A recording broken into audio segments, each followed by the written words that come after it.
अस्सलाम वालेकुम। जैसे कि पिछले पार्ट में हम लोगों ने physical property of amino acids की थी, तो इस पार्ट में हम लोग chemical property of amino acid करेंगे। अब केमिकल प्रॉपर्टीज़ जो हैं वो पहली तो होती हैं, मतलब केमिकल प्रॉपर्टीज़ मतलब रिएक्शंस। फिज़िकल प्रॉपर्टीज़ मतलब जो उसके फिज़िकल प्रॉपर्टीज़ हैं, दिखने वाली खासियतें हैं, लाइक वो एसिड जैसा लगता है, बेस जैसा लगता है। लेकिन ये जो है उसकी केमिकल प्रॉपर्टीज़, अब वो किस किस वजह से हो सकती हैं। दो फंक्शनल ग्रुप हैं इसके पास, कार्बोऑक्सिलिक ग्रुप और अमीनो ग्रुप। पहला हम लोग कहते हैं reaction due to carboxylic group. कौन से होंगे? वो होंगे कि पहला तो होगा कि amino acid form salt. Salt कैसे बना देता है? जब ईस्टर एक फंक्शनल ग्रुप है। जब हमारा जो अमीनो एसिड है, कोई भी नॉर्मल अमीनो एसिड, वो बेस प्लस ईस्टर के साथ रिएक्शन करेगा तो क्या नाम है, अल्कोहल की मौजूदगी में, तो वो किस में कन्वर्ट हो जाएगा? हमारे बेचारे इसमें वो मतलब हमारे साल्ट में कन्वर्ट हो जाएगा। तो ये जो रिएक्शन है ये किसकी वजह से हो रहा है? ये हो रहा है COOH की वजह से। तो इसमें हम लोग कहते हैं formation of salt by ester basis in the presence of alcohol. उसके बाद हम लोग कहते हैं डीकार्बोक्सिलेशन। डीकार्बोक्सिलेशन क्या है? ये हमारे प्रोनेटेड फॉर्म में बेचारा हमारा वो ज्यूटर आयन की कंडीशन में पड़ा था हमारा अमीनो एसिड, उसने रिएक्शन किया है और हमारे कार्बन डाइऑक्साइड को रिलीज़ करवा दिया है। मेनली हम लोग कार्बन डाइऑक्साइड की रिलीजिंग आउट को या कार्बोऑक्सिलिक ग्रुप की रिलीजिंग आउट को हम लोग क्या कहते हैं? डीकार्बोक्सिलेशन। कार्बोक्सिलेशन हम लोग कहते हैं इसका ऐड होने को। डीकार्बोक्सिलेशन उसका अपोजिट हो जाएगा। इस ग्रुप का ऐड होना कार्बोक्सिलेशन, इस ग्रुप का रिमूव आउट होना डीकार्बोक्सिलेशन सिंपली। उसके बाद हम लोग कहते हैं ये रिएक्शन कहाँ पर होता है? बायोलॉजिकल इंपॉर्टेंट इमाइंस में होता है। हम लोगों ने पढ़ा है अमीनो एसिड्स में ही होता होगा। तो उसके बाद हम लोग कहते हैं, अब देखो कौन से बायोलॉजिकल अमाइंस बनते हैं इससे? हिस्टामाइन हम लोग और tyramine, alpha amino butyric acid जिसे हम लोग गाबा कहते हैं, न्यूरोट्रांसमीटर है। हिस्टामाइन जो है वो हमारी ब्लड क्लॉटिंग में हेल्प करता, वो इन्फ्लेमेशन में इसका रोल है। उसके बाद हम लोग कहते हैं अमीनो एसिड जो है वो किस किस से बनते हैं? हिस्टामाइन हिस्टिडीन की डीकार्बोक्सिलेशन से, टायरामीन टायरोसिन की डीकार्बोक्सिलेशन से, और ग्लूटामेट की या ग्लूटामिक एसिड की डीऑक्सिलेशन से अल्फ़ा अमीनो ब्यूटारिक एसिड बनता है। तो ये हो गए रिएक्शन। दूसरा रिएक्शन किसकी वजह से? कार्बोऑक्सिलिक ग्रुप की वजह से, COOH की ग्रुप की वजह से। उसके बाद आते हैं तीसरा रिएक्शन विथ अमोनिया। अब अमोनिया से जब हमारा जो कार्बोऑक्सिलिक ग्रुप है वो अमोनिया से जब रिएक्ट करता है तो हमारा क्या बन जाता है? अमाइड बन जाता है। अमाइड हम लोग किसको कहते हैं? C+NH ग्रुप जब आके उसके साथ लगे तो हम लोग उसको क्या कहते हैं? Amide group. इसको हम लोग, ये पूरा हमारा अमाइड ग्रुप है। जब इस फॉर्म में हमारा एक हमारा एक अमोनिया आए, वो रिएक्ट करे और मॉलिक्यूल इस फॉर्म में थोड़ा आ जाए, ये शेप उसमें प्रेजेंट आ जाए, तो उसको हम लोग कहते हैं अमाइड। अमीनो एसिड से ये अमाइड में कन्वर्ट कर देता है। एस्पार्टिक एसिड में जब हमारा अमोनिया के लगता है तो एस्पारागाइन बच जाता है, जो कि दूसरा एक अमीनो एसिड है। ग्लूटामिक एसिड में या ग्लूटामेट में जब आके लगता है अमोनिया तो तब हमारा ग्लूटामाइन बन जाता है। उसके बाद हम लोग कहते हैं, अब हम लोग आते हैं, हमारा एक फंक्शनल ग्रुप के केमिकल रिएक्शन कंप्लीट हो गए। अब हम लोग दूसरे के पढ़ते हैं, reaction due to NH2 group, amino group. Amino group की वजह से क्या होता है? ये जो है हमें पता है amino group behaves like base. तो ये जो है कंबाइन, ये हम तो जो बेस होता है वो हमारा किससे रिएक्ट करता है? एसिड से रिएक्ट करता है। तो एसिड से रिएक्ट करके ये क्या बना देगा? साल्ट बना देगा टाइट्रेशन के ज़रिए, या हम लोग कहते हैं एसिड बेस रिएक्शन के ज़रिए साल्ट ही बनता है। तो यहाँ पर साल्ट बन गया, साल्ट बनता है। उसके बाद हम लोग कहते हैं रिएक्शन विथ निनहाइड्रिन। अब जो अल्फ़ा अमीनो एसिड है, अल्फ़ा हम लोगों को पता था, जो हमारा जिस कार्बन पर हमारा कार्बोऑक्सिलिक ग्रुप अटैच होता है उसको हम लोग अल्फ़ा कार्बन कहते हैं। अगर उसी के साथ हमारा अमीनो ग्रुप भी अटैच है तो उस अमीनो एसिड को हम लोग क्या कहेंगे? Alpha amino acid. Carboxylic end वाले कार्बन को हम लोग अल्फ़ा कार्बन कहेंगे, लेकिन या फंक्शनल ग्रुप कार्बन कहेंगे। लेकिन अगर उसी पे हमारा अमाइनो ग्रुप भी लग गया है तो उसको हम लोग अल्फ़ा अमीनो एसिड कहेंगे। और मेनली हमारी बॉडी में अल्फ़ा अमीनो एसिड्स ही प्रेजेंट होते हैं। तो जब alpha amino acid with ninhydrin से रिएक्ट करता है तो क्या बनाता है? पर्पल, ब्लू और पिंक कलर कॉम्प्लेक्स बनाता है। रोहे मीन्स पर्पल। अब ये क्यों बनते हैं ये हम लोगों को पता। अब लाइक देखो ना, अब एक सॉल्यूशन दी गई है, आपको पता ही नहीं है कि इसमें कौन सा मटेरियल प्रेजेंट है, तो आप लोग जब उसका ये वाला रिएक्शन करेंगे, रिएक्शन विद निनहाइड्रीन, अगर वो पर्पल, ब्लू या पिंक में कन्वर्ट हो जाता है तो आपको क्या पता लगेगा कि इसमें अल्फा अमीनो एसिड्स प्रेजेंट हैं। तो ये हमें किसकी quantitative determination of amino acids या प्रोटीन की बताता है। अगर हमारे सॉल्यूशन में प्रोटीन या अमीनो एसिड्स प्रेजेंट होंगी तो ये पर्पल, ब्लू या पिंक में कन्वर्ट हो जाएगा, उसका कॉम्प्लेक्स बनेगा जिसे हम कहते हैं रोहेमेंस पर्पल। तो ठीक है, समझ आ रही है कि ये क्यों करते हैं क्वांटिटेटिव, मतलब कितनी प्रेजेंट है हमारे सॉल्यूशन में अमीनो एसिड या फिर प्रोटीन, तो उसके लिए हम लोग ये रिएक्शन करते हैं। इसमें करते हैं क्या है, बेसिकली अमीनो एसिड को निनहाइड्रीन के साथ रिएक्ट कराते हैं जो कि कीटो एसिड बनाता है, और अमोनिया बनाता है, कार्बन डाइऑक्साइड बनाता है, और हाइड्रीन डेंटिन बनाता है। हाइड्रीन डेंटिन जो है वो अमोनिया के साथ और दोबारा निनहाइड्रीन के साथ रिएक्ट करती है और क्या बनाती है, रोहेमेंस पर्पल, जो कि कलरफुल कॉम्प्लेक्स है और जो हमें क्वांटिटेटिव के बारे में बताता है। और कलर जो बताता है, प्रोलीन एंड हाइड्रोक्सीप्रोलीन जो है वो येलो कलर बताता है निनहाइड्रीन के साथ। तो हम लोगों को पता लग जाएगा जब भी येलो कलर आएगा तो या तो इसमें हाइड्रोक्सीप्रोलीन है या फिर उस सॉल्यूशन में प्रोलीन प्रेजेंट है। उसके बाद हम लोग जो छठी इसकी केमिकल प्रॉपर्टी है वो कौन सी है, colour reaction of amino acid. Colour reaction हम लोगों ने एक रिएक्शन जो है वो तो ऊपर पढ़ लिया निनहाइड्रीन के साथ, मतलब वही जो है ये एक रिएक्शन है, लेकिन कलर रिएक्शन जो हैं वो बहुत ज़्यादा होते हैं। लाइक ये क्वालिटेटिव है, कुछ क्वांटिटेटिव प्रॉपर्टीज़ बताएंगे प्रोटीन की, अमीनो एसिड्स की, कुछ जो हैं वो कोई और कलर देंगे। तो वो जो है वो टेबल 4.3 पे दिए हुए हैं जो कि आगे है। तो आगे जो है वो जब हम लोग पढ़ेंगे तो इंशाल्लाह मैं आपको कवर करवा दूंगा। ये है ब्यूरेट टेस्ट है जो कि पेप्टाइड लिंकेज का बताता है। मतलब ये सारे होते इसीलिए हैं कि पता चले कि हमारे जो सॉल्यूशन है उसमें प्रोटीन्स हैं या नहीं हैं तो कितनी क्वांटिटी में हैं या किस क्वालिटी की हैं। तो वो जो हैं ये हम लोग आगे जाके प्रोसेस पूरा डिटेल से पढ़ेंगे। तो अभी जो है वो हमारे लिए इतना इम्पॉर्टेंट नहीं है, मतलब इम्पॉर्टेंट तो है लेकिन यहाँ पर हम लोग जो है वो आगे जाके पढ़ेंगे इस चीज़ को। उसके बाद आता है ट्रांसअमाइनेशन। ये जो वैसे मेनली सारी प्रॉपर्टीज हैं, लाइक ये भी चैप्टर नंबर 15 में डिटेल है। ये जो मैं अभी इसके बाद आपको टाइप्स पढ़ा के एंड में जो मेटाबॉलिज्म पढ़ाऊंगा उसमें सारे प्रोसेसेस आएंगे, तो आप अच्छे से उधर भी समझेंगे। लेकिन फिलहाल में मैं आपको बता देता हूँ ट्रांसअमाइनेशन क्या है। अमाइनो ग्रुप कौन सा होता है, NH2। ये एक अमाइनो एसिड से दूसरे अमाइनो एसिड में ट्रांसफ़र होना, तो उसको हम लोग क्या कहते हैं, transamination, transfer of amino group from amino acid to keto acid. Keto acid क्या है, ये भी अमीनो एसिड का ही एक किस्म है या अमीनो एसिड की एक एडवांस्ड फॉर्म है।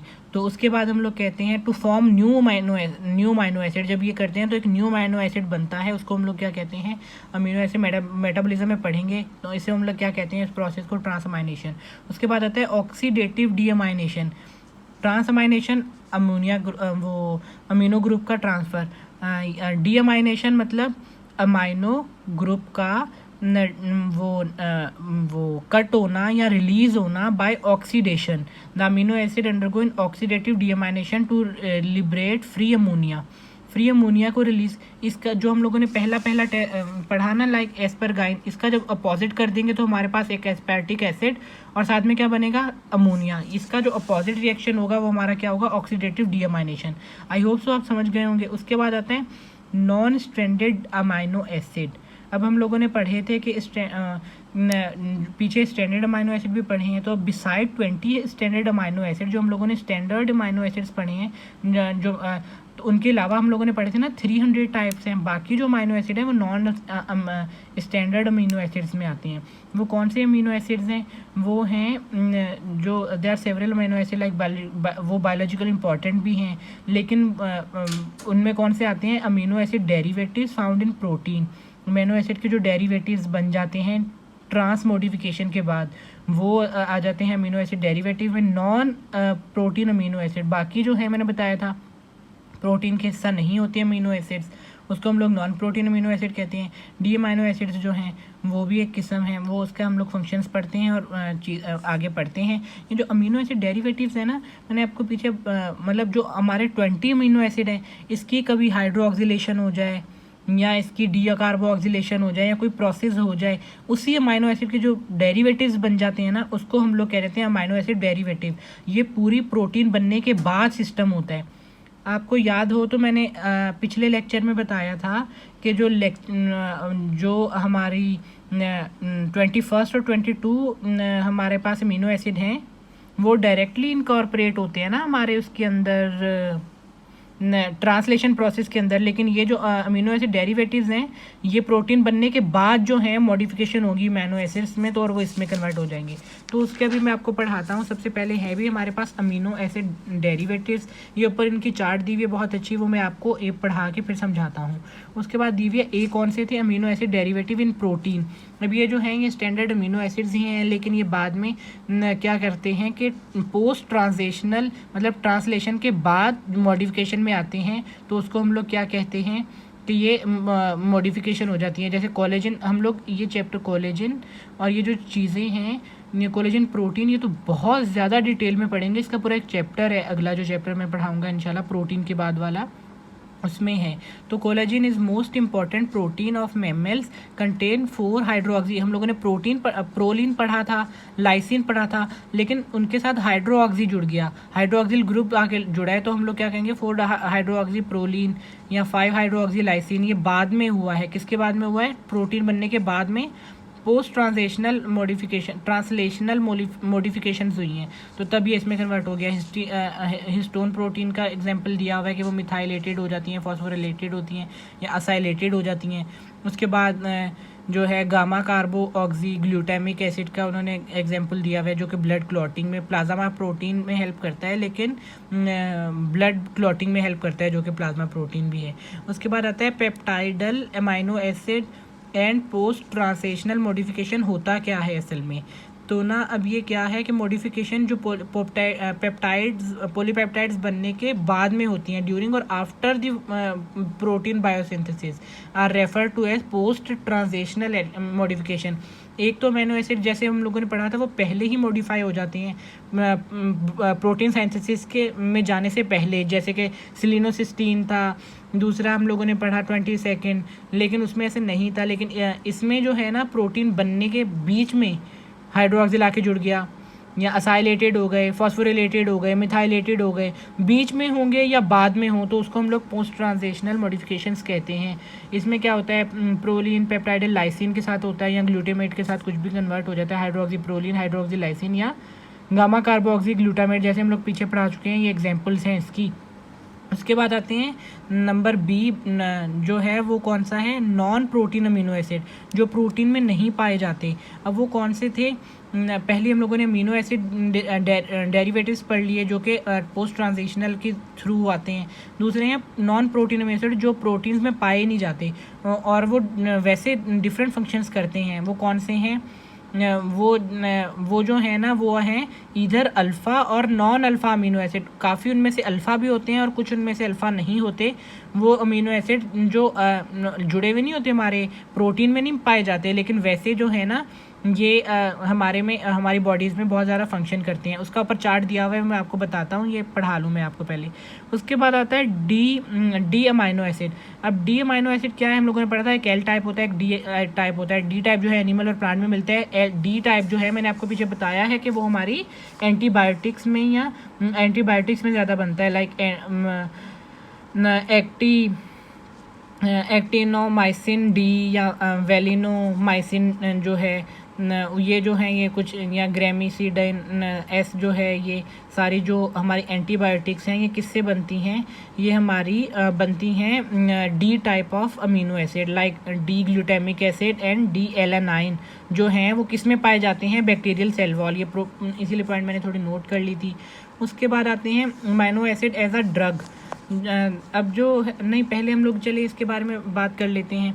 तो अभी आप लोगों को क्या समझ आया, एक अमीनो एसिड जो, अच्छा ये अब किन प्रोटीन अमीनो एसिड्स की मेनली बात हो रही है जो कि प्रोटीन में नहीं पाए जाते, प्रोटीन में नहीं, सॉरी, इधर क्या बात हो रही है कि जो वो 20 स्टैंडर्ड हमारे पास हम लोगों ने पीछे जो जिनको क्लासीफाई किया, उनके अलावा जो हमारे पास अमीनो एसिड्स के टाइप्स हैं वो हम लोग पढ़ रहे हैं। एक है अमीनो एसिड डेरिवेटिव जो बन जाते हैं अमीनो एसिड से ही, दूसरे जो बने हुए होते हैं लेकिन वो प्रोटीन में कभी भी ऐड नहीं होते। तीसरे जो है डी टाइप, एक तो होते हैं जो मिरर इमेजेस होती हैं एल कैटेगरी की, तो वो क्या एंटीबायोटिक्स में हेल्प करती हैं। और हम लोग इधर पढ़ रहे हैं अभी अल्फ़ा और नॉन अल्फ़ा टाइप्स किसकी, नॉन प्रोटीन अमीनो एसिड्स की। अब ऑरेंथीन, सिट्रोलिन जो कि इंटरमीडिएट यूरिया साइकिल के हैं, हम लोग आगे पढ़ेंगे।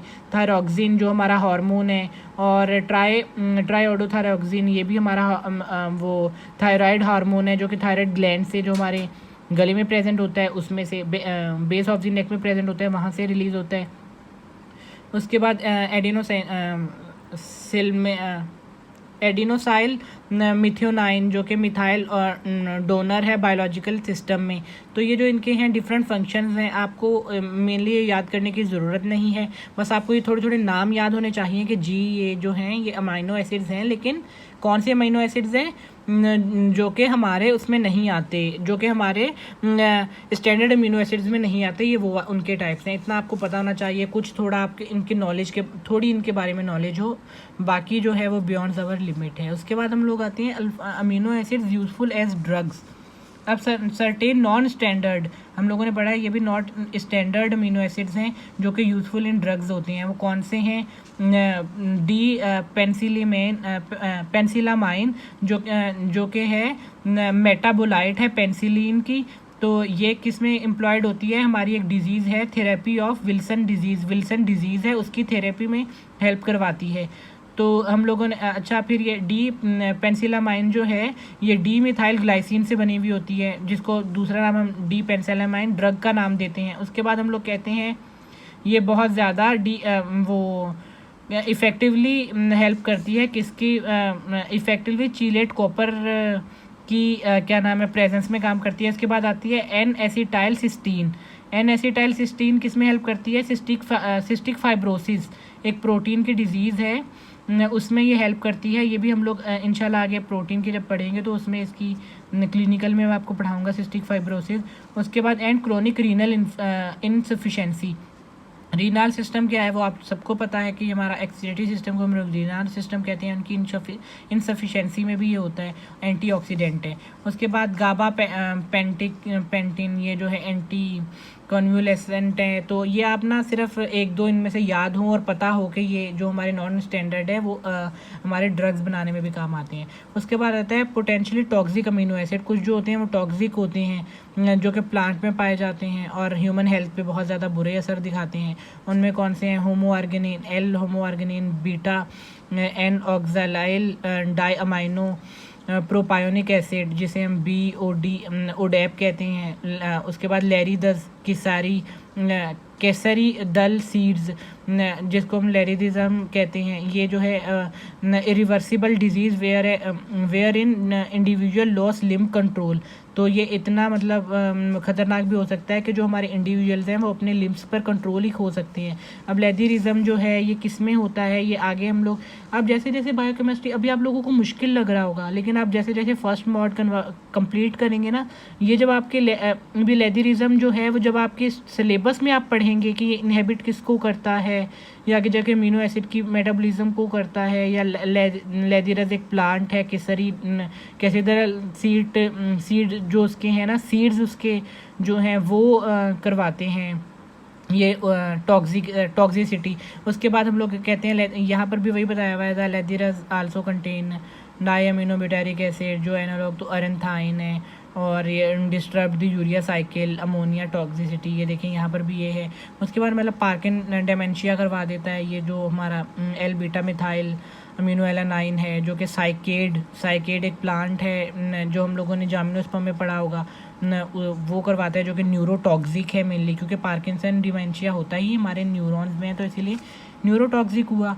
उसके बाद आ जाता है स्ट्रक्चरल प्रोटीन। तो स्ट्रक्चरल प्रोटीन हम लोग इंशाल्लाह नेक्स्ट वीडियो में पढ़ेंगे। उससे पहले मैं आपको इसकी ज़्यादातर क्या बता दूं, इसकी आप लोगों को क्लिनिकल्स बता दूं जो मैंने आप लोगों ने गौर किया होगा, जो मैं छुड़वाता जा रहा था, ठीक है। अब ये जो हम लोग पढ़ चुके हैं उसी में से होगा, लेकिन ये अलग से उन्होंने चार्ट में भी बताया हुआ है। Certain non standard amino acid useful as drug, जैसे कि मैंने ऊपर पढ़ा चुका हूँ डी पेंसिलामाइन, और उसके बाद जो कि विल्सन डिजीज़ और में हेल्प करती है, और और दूसरी है एन एसिटाइल सिस्टीन जो कि सिस्टिक फाइब्रोसिस में हेल्प करती है। अब जो प्रोटीन मिसफोल्डिंग की वजह से डिजीज़ होती है उसे एक प्रायोन डिजीज़ होती है, एक सिस्टिक फाइब्रोसिस। फाइब्रोसिस का आपको पता लग गया, प्रोटीन की मिसफोल्डिंग की वजह से होती है, एक प्रायोन डिजीज़ भी है। ये आपको मैं जो है वो डिटेल से पढ़ाऊँगा at the end of the chapter. उसके बाद हम लोग पीछे देखते हैं, यहाँ पर भी हमारे पास एक क्लिनिकल की कोरिलेशन है। वो कौन से हैं? प्रोटीन से टू बी कंप्लीट और फर्स्ट क्लास प्रोटीन। अगर ये हम लोग आगे भी पढ़ेंगे, लेकिन ये आपके इधर नहीं लिखा हुआ था, ये आगे भी पढ़ेंगे। प्रोटीन जो है फर्स्ट क्लास मानी जाती है अगर उसमें सारे एसेंशियल अमाइनो एसिड प्रेजेंट हैं। लाइक हमारे अगर हम लोग कोई ऐसा खाना खाते हैं जिसमें सारे एसेंशियल अमीनो एसिड प्रेजेंट है तो हम लोग क्या कहेंगे? वो फर्स्ट क्लास प्रोटीन है। लाइक एग की एल्ब्यूमिन, या फिर हम लोग उसके बाद कहते हैं कि एक हमारा जो मिल्क है वो भी कंप्लीट न्यूट्रिशन फ्लूइड है, उसमें भी कंप्लीट अमीनो एसिड्स होंगे। उसके बाद कुकिंग रिजल्ट प्रोटीन डीनेचुरेशन, काफ़ी दफ़ा जो है कुकिंग हमारी डीनेचुरेशन कर देती है हमारी प्रोटीन्स की। और उसके बाद और जो कि हेल्प करते हैं हमारे पेप्टाइड बॉन्ड्स को टूटने में, डाइजेशन में, इसीलिए तो हम लोग खाना पका के खाते हैं ना। उसके बाद हम लोग कहते हैं ये मोनोसोडियम ग्लूटामेट हम लोगों ने पढ़ा है, MSG अजीनोमोटो, जो कि एक फ्लेवर देता है, लेकिन इसकी वजह से एक डिजीज़ हो जाती है जिसे हम लोग चाइनीज़ रेस्टोरेंट सिंड्रोम कहते हैं, जिसमें फ्लू लाइक सिम्टम्स आते हैं। उसके बाद आजकल ये पाकिस्तान में बैंड है। उसके बाद यहाँ पर एक कोरिलेशन आ जाता है, इसमें क्या लिखा हुआ है? Protein are most abundant organic molecule of life पढ़ा है। द परफॉर्म स्टेटिक स्ट्रक्चरल और डायनेमिक फंक्शनल एंजाइम और हार्मोनल का फंक्शन ये भी पढ़ा है। Half of the amino acid about 10 that occur in the protein have to be consumed by humans in the diet, hence they are essential। ये भी पढ़ा है, हाफ असेंशियल होंगे। और वो असेंशियल क्यों होंगे? क्योंकि वो सिर्फ डाइट के ज़रिए हम लोग खा सकते हैं, हमारी बॉडी नहीं बना सकती। नॉन असेंशियल अमाइनो एसिड कौन से हैं? ग्लीसिन, अभी इसकी एग्जांपल मैंने आपको बताया था, कास्ट गागा जीपी। और असेंशियल के लिए मथाटिल वीपी, अगर किसी ने मेरी पिछली वीडियो देखी है तो। उसके बाद हम लोग कहते हैं बिकम कंडीशनली एसेंशियल। कुछ जो है इसमें कंडीशनली एसेंशियल हो जाते हैं। वो किस कंडीशन में होते हैं? पैथोफिजियोलॉजिकल। पैथोफिजियोलॉजिकल का मतलब ही होता है जब हमारा फिजियोलॉजिकल मतलब नॉर्मल कंट्रोल, फिजियोलॉजी में पढ़ा होगा, फिजियोलॉजी क्या है? Normal function. जब नॉर्मल फंक्शन की पैथोलॉजी हो, पैथोलॉजी क्या है? डिजीज़। जब हमारी नॉर्मल फंक्शन की एबनॉर्मलिटी हो, तो मतलब कोई डिजीज़ पैदा हो, तो उसमें हम लोगों के जो नॉन एसेंशियल हैं वो भी असेंशियल में कन्वर्ट हो जाते हैं। अच्छा, एक बात और मैं आपको बताता चलूँ कि अगर आपने भी गौर किया होगा, मैं बहुत ज़्यादा एक्स्ट्रा पॉइंट्स बता रहा हूँ, तो इसका ये मतलब नहीं है अगर मैं आपको ये सत्या से कवर करवा रहा हूँ तो आप कोई और बुक कवर नहीं कर रहे। माशाल्लाह माशाल्लाह, आप लोग इसके साथ साथ चैटर्जी प्लस आप लोग लिपिनकॉट, ये सारी बुक्स एक साथ कवर कर रही हैं। तो इंशाल्लाह आप लोगों की बायोकेमिस्ट्री बहुत अच्छी हो जाएगी। तो आप किसी भी बुक से पढ़ेंगे आपको आसान लगेगा, चैटर्जी प्लस लिपिनकॉट या आप सत्या, तो मैं आपको पढ़ा ही रहा हूँ। तो उसके बाद अभी हम लोगों ने अगर ये अमाइनो एसिड पूरा कवर कर लिया है, कल अगली वीडियो से हम लोग स्ट्रक्चर ऑफ प्रोटीन्स पढ़ेंगे, तो समझे कि हम लोगों ने लिपिनकॉट का पहला चैप्टर जो है अमाइनो एसिड्स वो कवर कर लिया है। अभी हम लोग क्या पढ़ेंगे? अमीनो जो है सेकंड चैप्टर प्रोटीन स्ट्रक्चर या प्रोटीन है जो लिपिनकॉट में। तो पहले हम लोगों ने सेल पढ़ा है, अभी हम लोग अमीनो एसिड चैप्टर कंप्लीट कर रहे हैं, उसके बाद प्रोटीन, उसके बाद फिर हम लोग चले जाएंगे लिपिन पे, क्योंकि उसके बाद लिपिन में ज़्यादा अच्छा लिखा हुआ है। अच्छा, हर चैप्टर की तरह एंड में मैं कुछ आपको इंपॉर्टेंट पॉइंट्स बता देता हूँ। इंपॉर्टेंट पॉइंट्स ये है कि जो एक प्रोलीन है ना, हम लोगों ने पढ़ा है इम्यूनो एसिड जिसे हम लोग कहते हैं। इम्यूनो एसिड इसीलिए कहते हैं कि उसमें एक रिंग फॉर्म है, और जो हमारा उसमें अमाइनो ग्रुप प्रेजेंट नहीं होता, अमीनो ग्रुप प्रेजेंट होता है, क्योंकि एन के साथ डबल बॉन्ड जो बनाता है, डबल बॉन्ड बनाया हुआ होता है कार्बन ने या आर ने, तो इसीलिए अमीनो ग्रुप प्रेजेंट होते हैं। लेकिन इसका एक फंक्शनल रोल है हमारी प्रोटीन की फॉर्मेशन में। तो मैंने बोला कि वो आपको पहले समझा दूं, क्योंकि लिपिन में ये लिखा हुआ है तो आपको पता होना चाहिए। तो उसमें क्या है कि उसमें मेनली क्या लिखा हुआ है? उसमें लिखा हुआ है कि जो प्रोलीन है ना हमारा, वो हमारे एक लाइक ये हमारा प्राइमरी स्ट्रक्चर है, इसमें किंक पैदा कर देगा। मतलब इसको अगर हमारा ये प्राइमरी स्ट्रक्चर है सीधा सीधा, तो इसमें किंक पैदा कर देगा, टेढ़ा कर देगा ऐसे। ये हमारे सेकेंडरी स्ट्रक्चर को बनने में तो मदद करता है, लेकिन हमारा सेकेंडरी स्ट्रक्चर तो हिलेक्स फॉर्म है या वो बीटा पैलेटेड शीट है, लेकिन फिर भी उनको प्रॉपर बनने में मदद नहीं कर रहा। इसीलिए जो प्राइमरी स्ट्रक्चर में जो ये याद रखिएगा, प्रोलिन क्या पैदा करता है, किंक पैदा करता है, और किंक पैदा होने से क्या होता है, सेकेंडरी स्ट्रक्चर ईजीली तो बन जाती है लेकिन प्रॉपर नहीं बनती। तो इसीलिए हम लोग सेकेंडरी स्ट्रक्चर में पढ़ेंगे ये प्रॉपरली बनने से मना करता है, और प्राइमरी स्ट्रक्चर में पढ़ेंगे कि ये सेकेंडरी बनने में मदद करता है। तो थैंक यू वेरी मच। यहाँ पर हम लोग करते हैं अपने चैप्टर का एंड। इंशाल्लाह मिलेंगे नेक्स्ट वीडियो में। अगर आपको कोई क्वेश्चन, कोई क्यूरी है तो आप कमेंट सेक्शन में पूछ सकते हैं। अगर आपको वीडियो अच्छी लगी तो प्लीज़ हमारा चैनल सब्सक्राइब कर दीजिए। ओके, अल्लाह हाफिज़।